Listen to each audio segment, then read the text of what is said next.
Кутмандуу күнүңүздөр менен урматтуу менин сүйүктүү окурмандарым жана окуучуларым кош келдиңиздер.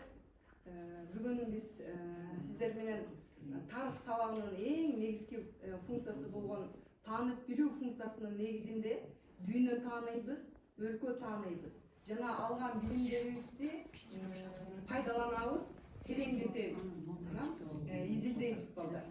Ошол максатта силер менен биргеликте саякат сабагын уюштуруп отурабыз. Анда келгиле балдар, ойлонуп көргүлө. Дүйнөдөгү эң кымбат нерсе эмне деп ойлойсуңар? Эркин эле сүйлөйбүз. Ден соолук. Айтып кете беребиз. Өмүр. Ата энебиз. Саякат. Оймат, өзгөр оймат. Үй бүлө, ого. Кылыч. Айтыр. Сенин оюңа. Кыздар да. Бакыт. Дарда. Кыздар айтасың. Бактылуулук. Айсай. Ата эне. Ден соолук. Айтабыз. Дүйнөдөгү эң кымбат сен үчүн. Агай.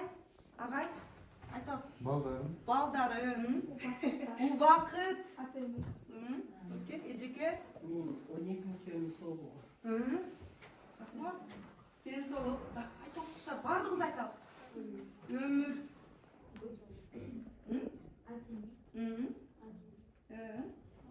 Бакыт дейт. Ким калды? Айттыңа?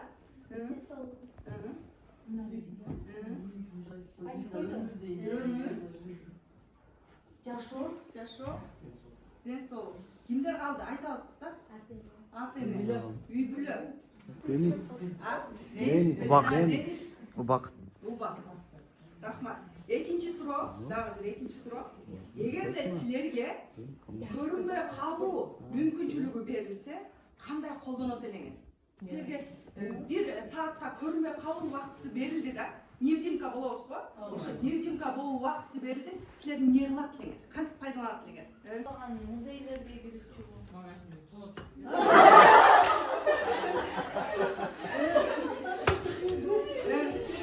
Ким тутса айтыппы? Саякатта айтылың, көрүнбөй качат эле. Меккенин ичин көрөт элең. Эми көрүнбөй калды да, бир саатта учуп жүрөт. Акчаны жегендер акчаны алып. Бир саатта. Койчу, сонун ойлор бар айтып айтасың, Агай. Президенттин алдында бизге керектүү закондорду алып Коюп чыгат элесиң. Германияга. Эжеке. Мүмкүнчүлүктөр келсе, мен дүйнө жүзүндөгү баардык балдарды эң бактылуу болушуна, жанагы аң сезимин ошондой бактылуулукту жараткандан сурап, дем салат. Билген нерсең, ошондой эле суроо. Саякатта. Эжеке. Баягы магазинде карыз дефтерди өчүрүп салат. Балдардын жүрөгүнө кирип алып туруп, китеп окуганга баардыгын кызыктырып иштейт. Силерде кыздар айтпайбы? Эжеке. Мен да рефиге барып. Мен деп айтканчы. Мен ата энеме алып келдим. Үчүнчү суроо. Эгер силер өз көзүңөр менен бир эле нерсени өзгөртө ала турган болсоңор, эмнени өзгөртөт элеңер? Өз көзүңөр менен ушундай карап туруп эле өзгөртүп коесуңар, ошондо эмнени өзгөртүп коет элеңер? Бир эле нерсени өзгөрүш керек да, бирок. Айсыздан жүрүш. Сонун өзгөртүп аласың. Адамдарды өзгөртүп. Ушунда карап, эмнени бир эле нерсе өзгөрүш керек? Ошону. Жаман ойлорду өзгөртөт. Атам ден соолугу. Адамдардын жүрөгүн. Дагы. Бир эле нерсе өзгөртөбүз, дагы. Өзгөртөбүз. Айтабыз кыздар, эркин эле айтабыз. Талай. Мектепти дресс-код. Дресс-кодду өзгөртөт. Столовойду тамак ашты өзгөртөт. Адамдарды Анда өзгөртөт. Ата-эне жоктор, ата-эне берди. Жүрөгүн толтурат экен да. Мейримге. Мээримге. Аяны. Аяна Адамдын башкага болгон ой пикири, башка адамга болгон ой пикири. Бир эле адам. Кээде жаман. агай. Sen ko'pchi jamon munosabatda yo'q qilishga harakat qil. Кыздар, агайдын Азима, Азима. Мендер адам жөнсүз. Азике.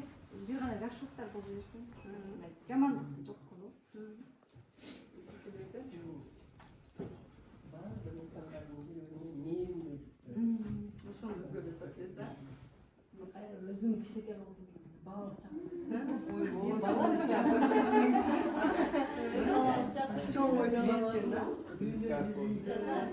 Ачарчылыкта, муктаждыктан жапа чеккен адамдардын жашоосун сонун жашоого айландырып койду. Жүрөгүбүз эжеке. Потому что бул мир был на земле. Тыштык. Ата-эненин жашын окугу. Картай баш. Адамдар Өлбөс.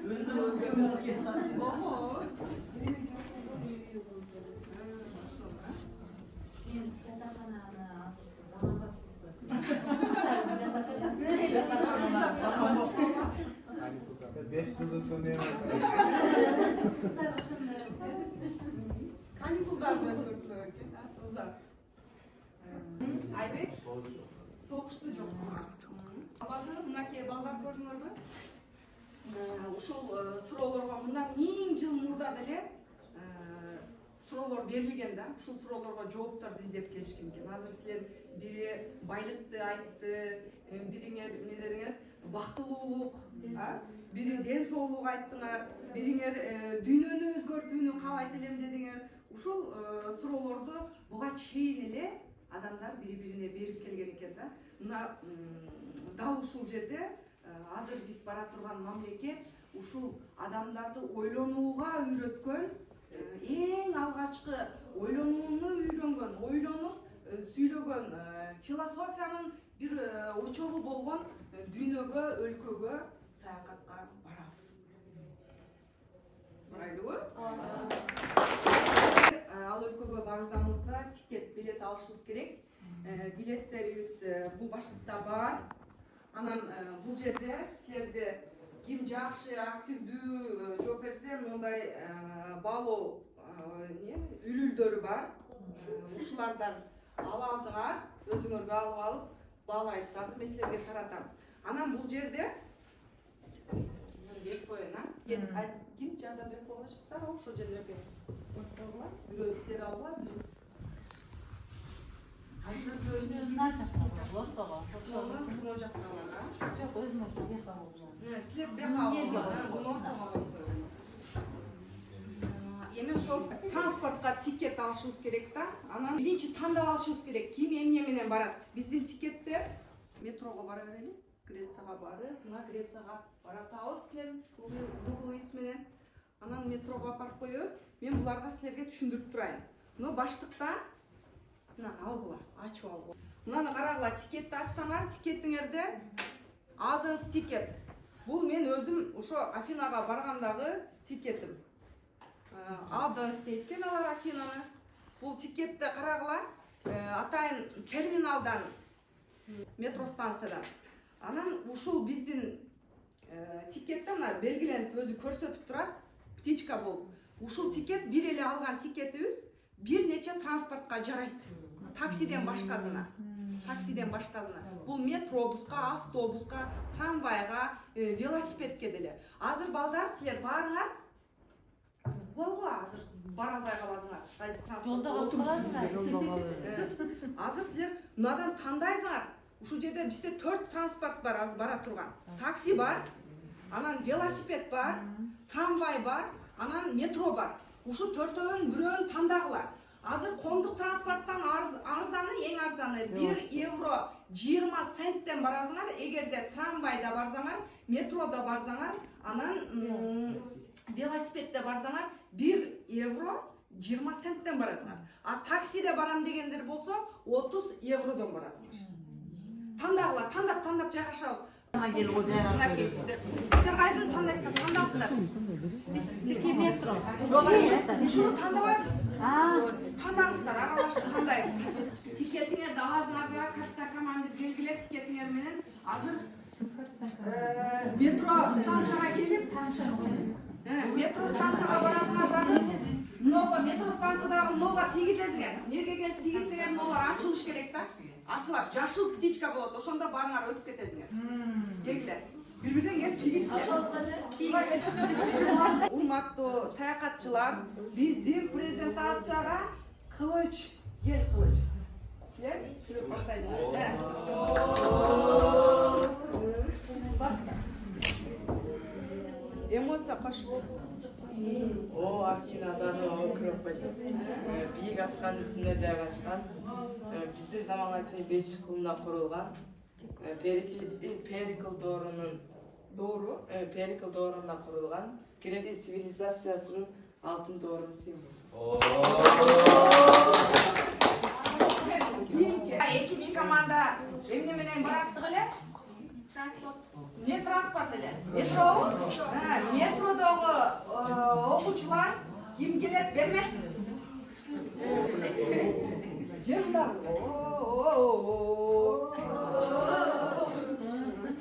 Тарыхый мааниси. Акрополь бул жон гана дөбө эмес, ал байыркы грек шаарынын коргонуу борбору, саясий символу, диний ыйык жери. Үйдү алдыңарбы ушуну маани берип атыңарбы? Экен Акрополь.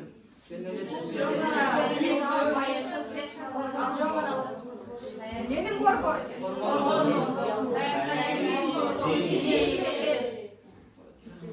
Бир таксиде Нурлан агай өзү чыгаса? Даят. Кандай?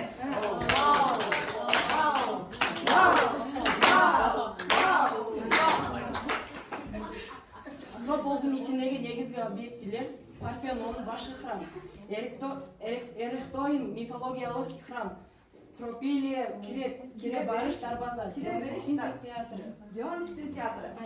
Мына ошондо Афинада объектилер бар экен. Парфенон.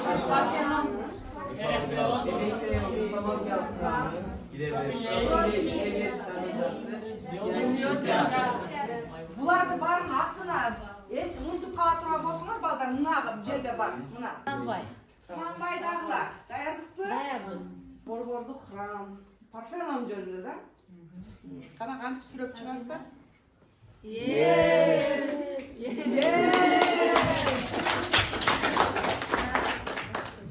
Акрополдагы эң чоң жана борбордук храм Парфенон байыркы Афинадагы эң башкы храм. Афина Парфенос кудайынан арналган. Парфенон бойдок кыздын храмы. Шаарынын коргоочу кудайы. Акылмандыктын, согуш тактикасы жана кол өнөрчүлүктүн символу болгон. Анын урматына Аден шаары, Афина шаарынын аты коюлган. Мынакей Афина. Эрехтеон, кудайларга арналган храм. Пропилея кире бериш дарбазасы, Пропилея Афина Акрополунун улуу дарбазасы. Бул дарбазадан өтүү ыйык дүйнөгө кадам таштоо дегенди түшүндүк. Бул жер Пропилея ыйык дарбаза мынакей. Ушул тепкичте мына дарбаза аркылуу өткөн. Булардын Европанын ушул 5-кылымдарда Мекке шаары да мындайча айтканда сыйынуучу саясий борбор, анан эң маанилүү борбору. Англисче ким күчтүү? Стар? Окуп коебуз. Философия, culture, философия жана культура, маданияты. Бул жерде Сократ, Платон, Аристотель. Бул ушул Грецияда жашаган философтор. Алардын эң алгачкысы Сократ болгон. 469-399 жылдарда жашаган, Афина шаарында жашаган.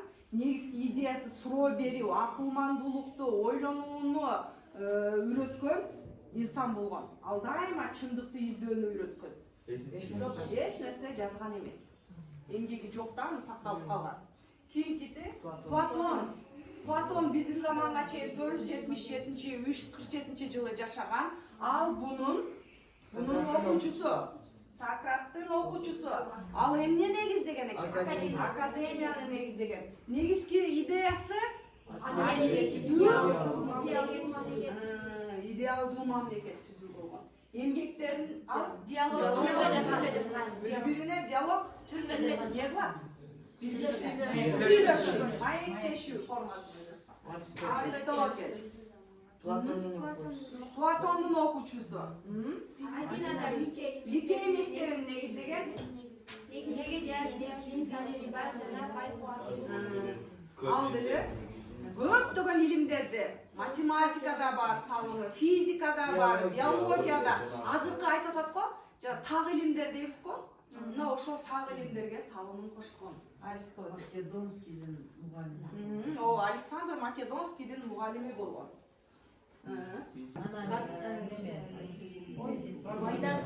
Аргументтер, геометриялык фигуралары.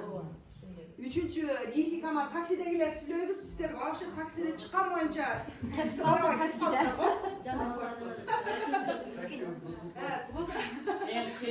Жануарлар жана өсүмдүктөр сүрөттөр бар. өтө жасалуу стили татаалыраак. Бул Карин деген стиль, өтө татаалдашкан стиль экен. Мына архитектурада байыркы Грециянын архитектурасында ушул стилдер болгон. Ушул алгачкы стилдерин айттык. Ким жооп берсе, сразу алып белгилеп отургула өзүңөргө. Sport and Olympic State. Биринчи Олимпиада кайсы мамлекет? Спорт маанилүү болгон экен. Экинчи команда силерден айткыла. Кайсы жылы болгон эле ким эстеп коет? Биздин заманга чейинки. 700. 700 экөөнү айт. 776.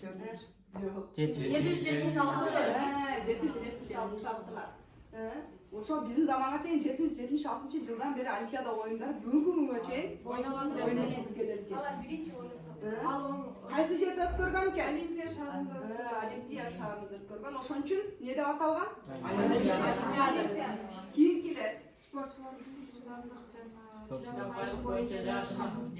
кандай түрлөрү болгон экен? Жеңгендерге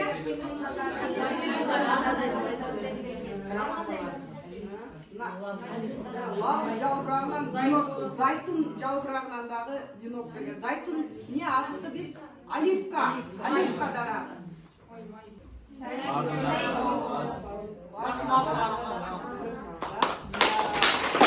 Шаарга карай жөнөйлү. Даярбызбы? Даяр болсок, анда эң биринчи Монастыряки аянтчасына барайлы.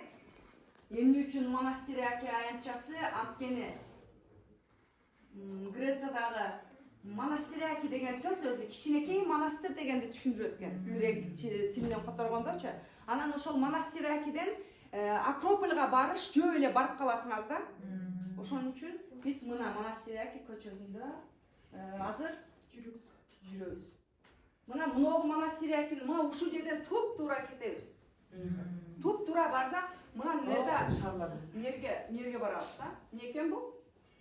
Афина. Каерге барабыз? Акропольга барабыз. Ошол жанагы Акропольдун ичинде да бардыгы храмдар, олардын бардыгы ошо Акропольдун ичинде. Сойгуладагы жооп бергендер эмнеге балык топтогонго салгылайт. Жоолеп кеткендей эле Акропольда жайгашкан объектилер жөнүндө.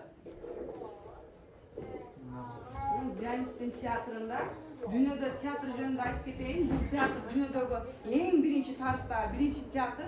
Бул асман астындагы ачык театр болгон.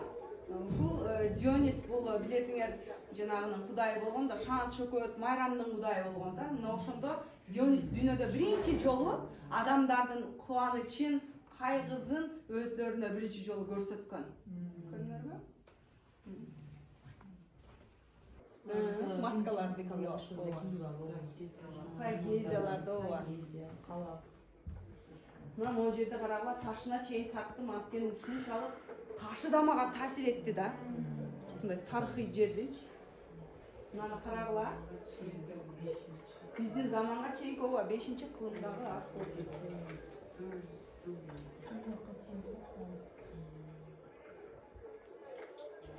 Ушундай сонун экен, азыр реставрация иштерин жүргүзүп атышыптыр. Таштан да. Мына карасаңар, мына колонналардын азыр кайсы стилдеги колонналарды көрүп атасыңар? Дорик деген, Дорик стилиндеги колонналар. Эң алгачкы да, ошон үчүн Дорик. Мына карасаңар,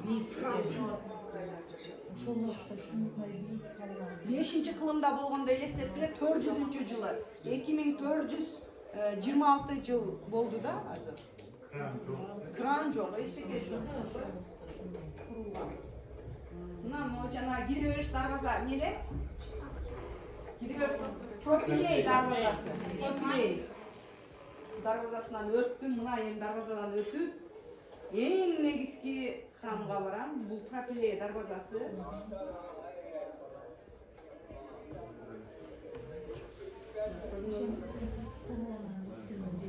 Колонналар кандай чоң ат. Бул кайсы храм? Эң негизги храм кайсы болчу? Парфенон. Парфенона. Кимге арналган храм? Бойдок кыздын храмы. Мынакей карагыла кандай чоң. Дагы деле ошол чоң боюнча. Тепкиштери деле бир табыгый да, таштан ушинтип тепкиштерди жасап коюшту. Ошо да. Теп-тегиз да, эми теп-тегиз. Мына могу кайсы храм? Эрехтеон. Аял скульптуралар эмне деп аталчу эле? Кариатида. Кариатида.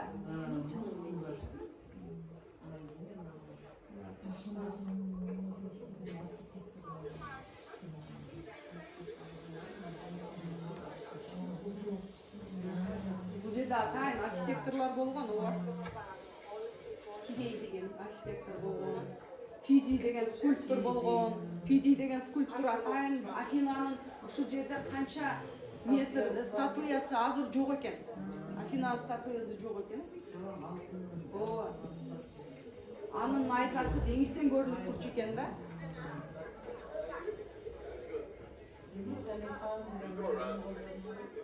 Жок. Александрия маягы немеде болчу? Мына. Парфенон храмы. А бул жерде грек шаары, Афинанын шаарынын о жерде өзүнчө бир немеси бар экен, террасасы көрүнөт экен шаар. Мурдагы ушундай имараттарды алар реконструкциялап, бузбай, атайын сакташып, дагы жаңылап атышыптыр да, иштеп.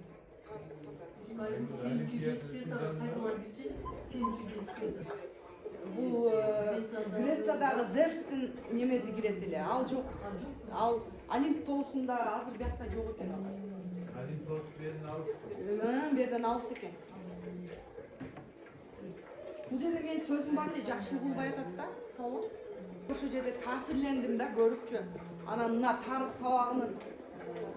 сабагы канчалык маанилүү көрдүңөрбү? Тарыхты окусаңар, тарыхтын биринчи эле кызматы силерге дүйнө таанытууда. Дүйнөнү деген бир адамдын деле өзүнүн дүйнөсү бар да, ички дүйнө, сырткы дүйнө. Ушул кандай дүйнө болсо да силерге тарых таанытат да. Биринчи, ооба, биринчи биз мынго адамдар билимди сырттан алат да, сырттан алып китептен окуп таанып, анан ошонун башка жеткенден кийин анан сенин бутуң жетет да. Башың жетпеген жерге бутуң жетпейт балдар. Onun için birinci любой нерсени завоевать etkende başın menen завоевать etiş керек да, жеңиш керек, басып алыш керек, баш мененчи.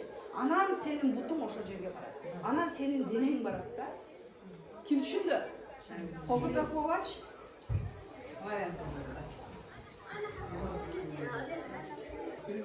Киргизбейт экен, тосуп койчу.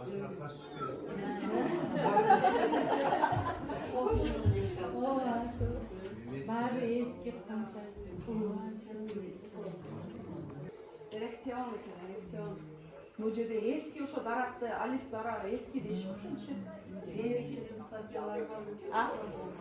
Жок, жок, статуялар бир да жок экен ал жерде.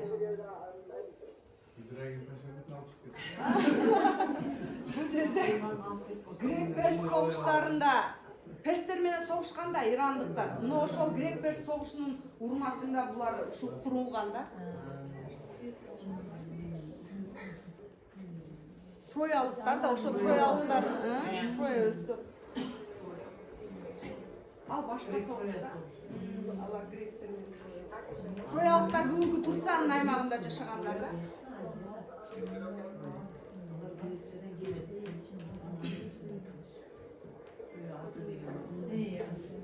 Но колонналардын үстүлөрү ошол жанагы Осман агай айткандай эле Осман империясы баскынчылыгынан улам могу эме болгон экен. Ошон 400 жыл Осман империясынын эмесинде болгондо ошондо бул жерге осмондор өзүнүн курал жарактарын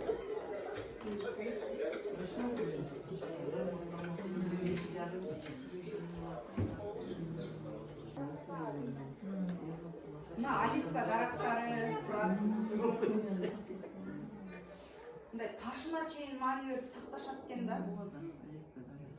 Азыр мына реставрация болуп аткан имараттары, храмдары. Булар деле негизинен акча канча миллиондогон турист. Азыр дагы март сезон жок убагында. Но ушу шаарда эле Афинада 7 миллион калк бар экен. Бир Кыргызстан Афина шаарында жашайт.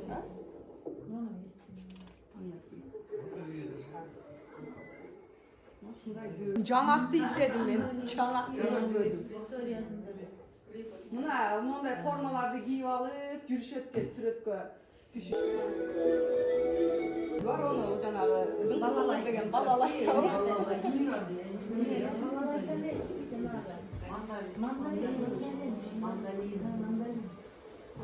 Көчкөндөрдү ушинтип багат экен. Мына азыр биз жогорку кеңеш. Нер эмес, жогорку кеңеш. Жогорку кеңеш. Парламент. Бул жерде билесиңер, Афина президенттик парламенттик мамлекетке. Ал негизинен парламент менен премьер-министр бүгүнкү күндө башкарат экен дагы, а президент болсо жөн эле бир символ катарында бар экен да. Чечүүчү маселелерди парламент менен жана премьер-министр чечет. Могу жерде мына ушул немесин карасаңар жөнөкөй илгери замандагыдай имаратта эле жогорку кеңеш иштеп атыптыр. Мына могу жерде белгисиз аскер экен, силерге эң өзгөчө эмнени байкатасыңар? Аскерлер. Дуалар жазылар грекче. Илгерки орустан сөчү жанагы биздин тамгалар грек алфавитинин негизинде келип чыккан да. Мефодий менен Кирилл түзгөн. Мына азыр ушул неме улуттук гвардиянын аскерлери гректердин алмашат да. Булардын аты Эвзондор деп коет экен. Юбка кийип алышат экен. Юбка кийип турабы, мына карасаңар, юбка кийип турабы. Мына Эвзон аскерлери кандай алмашат карагылачы.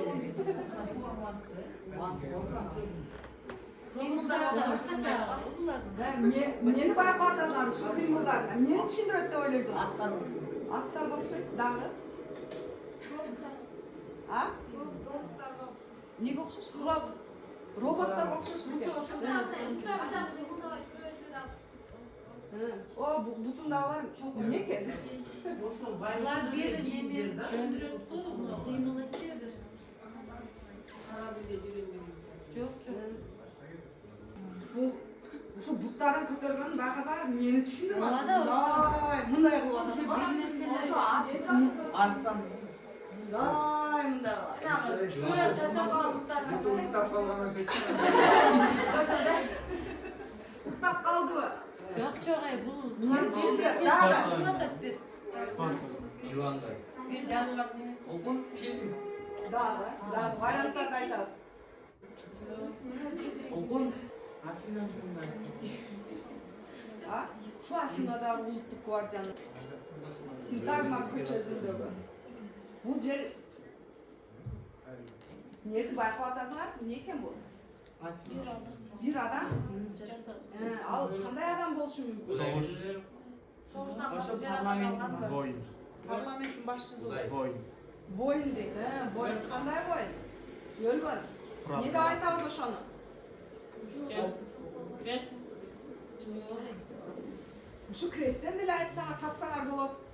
Дедиң. Ал жок деген. Эмнени түшүнөт? Значит. Дагы. Ну, ошол жерде туракта булар шүмтүп көздөшүп. Дагы. Soğuş oldu. Жок. Икелери сагынышып бир нерсени түшүндүрүп өзгөчө келбейт. Не булай? Басып алууну тыйып атат. Басып алууну, алар басып алууну баскынчылыгын билдирет экен. Күчтүүлүгүн ошентип баскандачы. Евзон аскерлер. Анан могу кийимдерин эмнени түшүндүрөт? Афина аял күчтүү кудайдын кийимин дейт. Дагы Аял болгондуктан ошончо юбканы тандап. ошончубу? Мына карагыла. Улуттук гвардиясынын кийими. Батикаларына бөлүп чыгат. Чачты эле сабап. Мына. Ушул жерин карагыла эми. Ар бир элементине маани береличи. Ошо көйнөгүндө өзгөчөлүк бар анан. Патикаштар жутундагы байланган онугу жийилген анандай байланган бир аял эмени көтөрүп турган экен деген ошол эле. Афина деп атасыз, Дагы. Эки адам бир адам. Улуттук гвардиянын улуттар эле көтөрүп жүрөт го. Бул ошол Афинанын негизги эвзондору, аскерлери экен, улуттук гвардиясы экен. Өзүм айтып берейин. Ал эми бул юбкасы деген Осмон түрктөрүнө 400 жыл согушкандыгында 400 складка бар экен бул жерде. Колго тигилет. Ал эми мыногу башмагы бутундагы батинкеси атайын. Бул көбүнчө бычактарды ошол жерде жашырып турган деген маалыматтар бар экен. Анан монтип басып алганы бул баскынчылык Афинанын күчтүүлүгүн туюндурат экен да. Ушундай улуттук гвардиясы. Ал могу баш кийимдери булардын ошол кызыл согуш аркылуу эркиндикке жеткендигин ошолорду туюндурат да. Азыр мен силерге айтып кете берем. Дал ушул жерде мындай болгон, ондой болгон дейм. Силерден бир капитанбы, бир командир чыгасыңар. Чыгып мен айткан нерсени таап келе бересиңер. Дал ушул жерде адамдар асманды карап, кудайларды ойлоп табышкан. Tavuk var belgile. Otur. Maksat et. Logiya, maqul, tura, bir bal alыңыздар, қошыңыздар. Тура келеби? Тура келеби? Бұл тура келеби? Тура келеби? Tuра gel.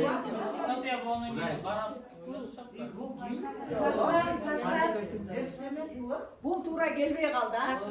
Тура келбей қалды. Başkasında faydalanasınlar. İki komanda. Kararına karayımız. Komandaga çoğurku baldı veriyoruz.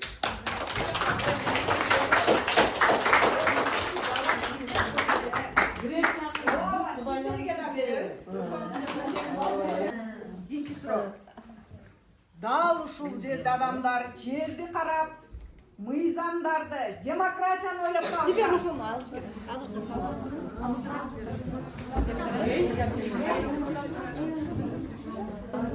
Демократияны жана мыйзамдарды ойлоп табышкан. Адамдардан бир нерсени уюштуруп койсоңор болот.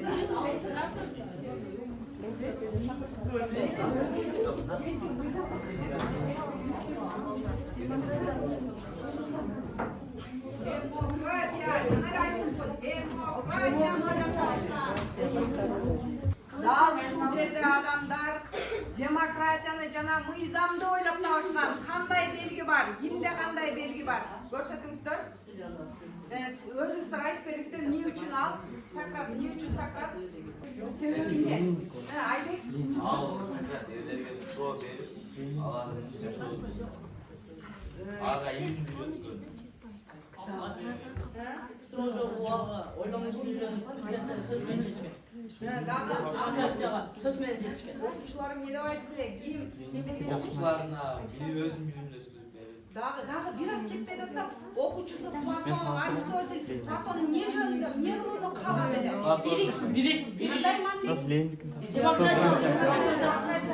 Сократ идеалдуу мамлекетти түзүүнү каалады эле.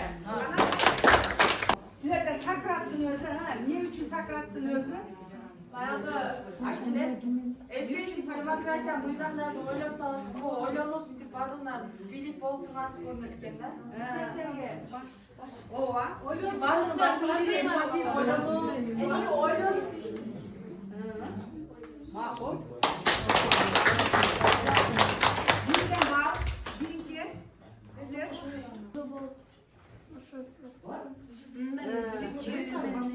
Қолындағы тілі қармап тұрады ғой. Мизамдарды бірінші қолына. Силерчи Дemos, Кратос кылып койсоңуздар деле болот да силердин команда. Дemos топтолуп алып туруп эле. Кратос. А сен тап десеңдер қойыңыз. Жок, таба бересиздер. Бүт эркин табыңыздар. Макул, ошону айта берсиңер да. Буларга да бир мүмкүнчүлүк берели.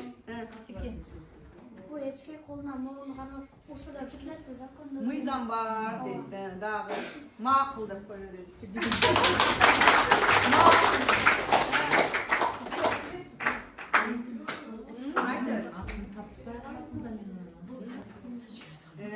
Эчекелер жардамга команда келебиз. Бул кызга ким жардамга?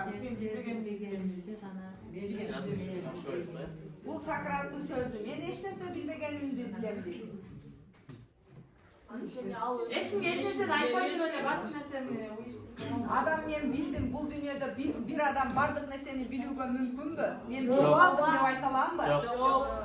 Мен билбегенимди билем. Барган сайын билбейт экеними ошончолук билүү баштайм. Мен билбегенимди билем да. Билбейт экеними ошончолук билип Билбегенди ошончолук. Жаңы нерсени билген сайын сен көптү билбегениңди билесиң да. Эми дагы бир суроо. Дал ушул жерде дагы жаштап даяр турабыз. Дагы карап даяр тургула.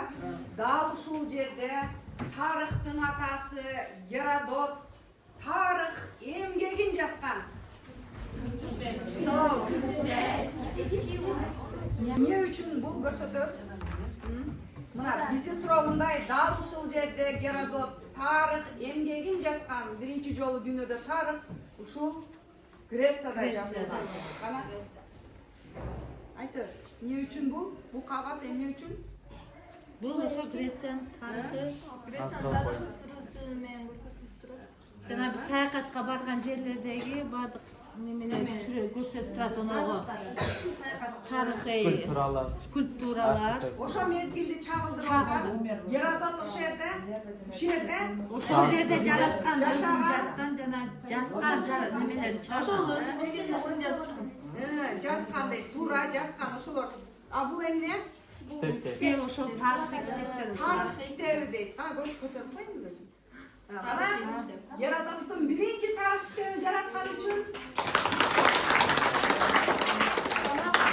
биринкиси сеники айтыр. Гомер эмне үчүн Гомер китеби? Себеп поэмасын жазган.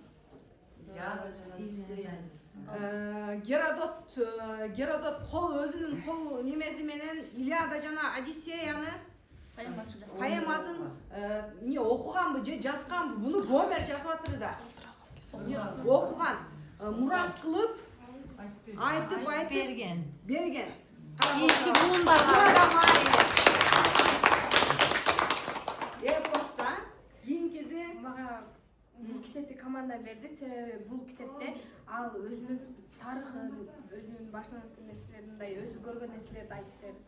биз Тарых китепти жазган, азыр биз ошону окуябыз.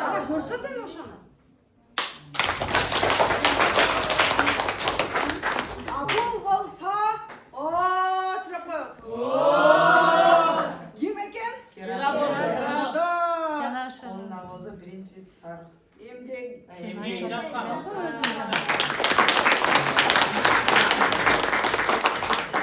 Азамат бар, азаматсыңар Мага окшоп отзыв айтасың, аразыңда.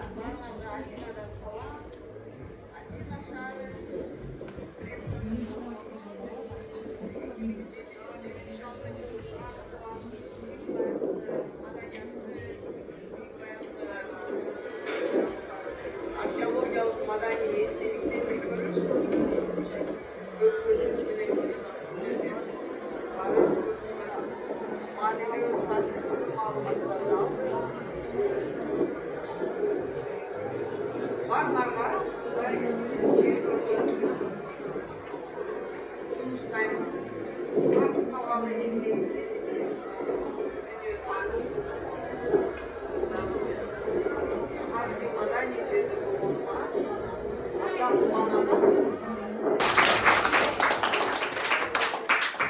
Ушул сыяктуу ар бирибиз бүгүнкү сабакка отзыв айтабыз. Катарынан айтып кетебиз. Өзүңөргө эмне алдыңар? Нет, мындай таасир болду силерге. Келгиле Азиза, кол көтөрүүдөн баштайлы. Даяр болуп бирок баарыбыз айталы. Мен билбеген нерселерди билип алдым. Ума, колдорак. Мен Греция тууралуу көптөгөн нерселерди билип алдым. Маалыматтарды. Афина шаары тууралуу маалыматтарды Мен эжекей менен кошо азыр ошо немеге Афина, Грецияга саякатка барып келдим. Көп нерсени өзүмө кабыл алдым. Афина шаары бойдок кыздын атына коюлган. Грециядагы катыруу жасалган таштарды көргөнмүн. Көрдүң,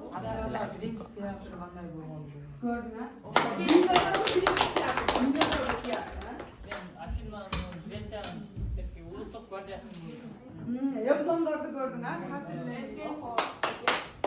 Мага бүгүнкү өтүлгөн сабак аябай жакты. Ар жума ушундай пятница, ушундай жакшы болуп кетти. Андан кийин мындай Афина ошо бойдок кыздын атынан коюлганын, анан ушундай бара ошо Сократтай болуп, баардык чындыктарды изилдегим келип кетти.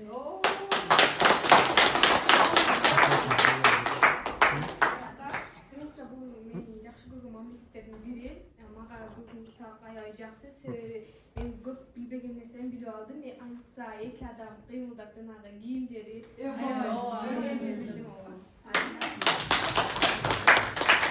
да ушинтип сабакка баргым келди. Бул сабакты көрүп, мен бул мотивация алдым ушул сабактан. Кийин зданияларды көрүп, ошол жөнүндө маалыматтарды билдим, кандай аталыштарын.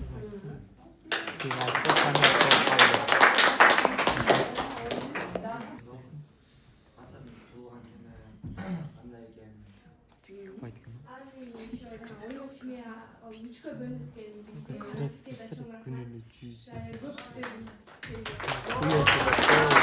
Мен Афинадан мындай ошол эле 5-4 кылымдагы эле өнүгүп келгенин билдим. Алар өнүгүп, ушунчалык катуу өнүгүп, алардын курган нерселери азырга чейин сакталып турат.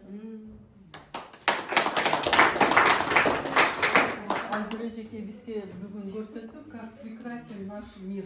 Кандай биздин ошо жараткан бизге ушунчалык сулуу дүйнөнү бизге насип кылган да. Анан мен дагы бир нерсени айткым келет. Айгүлдү карап отуруп, мен эч нерсе билбегенимди гана билдим. Мага дагы деле көп нерсени билишкен, көп нерсени биз саякатташыбыз керек экен. Сага рахмат. Рахмат. Мен да кыскача айтып коеюн. Не дейт элем, аябай жакшы сабак болду. Окуучуларга дагы жолбошкон. Бул жерде биринчиден мага не болду? Эжекейнин биринчи жүрөктөрдү ачып алганы. Баарыбыздай биз жабыкпыз да, адамдын жабык турганда адам эч информация кабыл албайт. Эжекей биринчи баштаган нерсе жүрөгүңөрдө отуруп баарыбыздын жүрөктөрүбүз ачты да. Анан эжекейни сүйлөп эмес, сүйлөшүп өткөнү жакты. Туурабы? Сүйлөшүп өтүп, силерге суроо берет, силер жооп бересиңер. Андан кийин могу саякаттан ооба бизде деле ошол кандай ар бир мугалим ушинтип саякатка барып келип, ар бирибиз ар бир көргөндө силерге айтып сабак өтүп чыксак, силер дагы шыктанасыңар, силер да барыңар келет. А барыш үчүн эжекеңер айтып атат, биринчи билим алышың керек, биринчи мээңде билишиң керек, сезишиң керек. Анан кийин силердин аракет, анан кийин бут менен барасыз да, а уктап отурбастан сабактарда. Ассистент болуп жардам берип аткандар аябай жакты, себеби бир адамды жетишүүсү кыйын. Бул ассистент болуу менен бул да көп нерсени үйрөнүп алды да.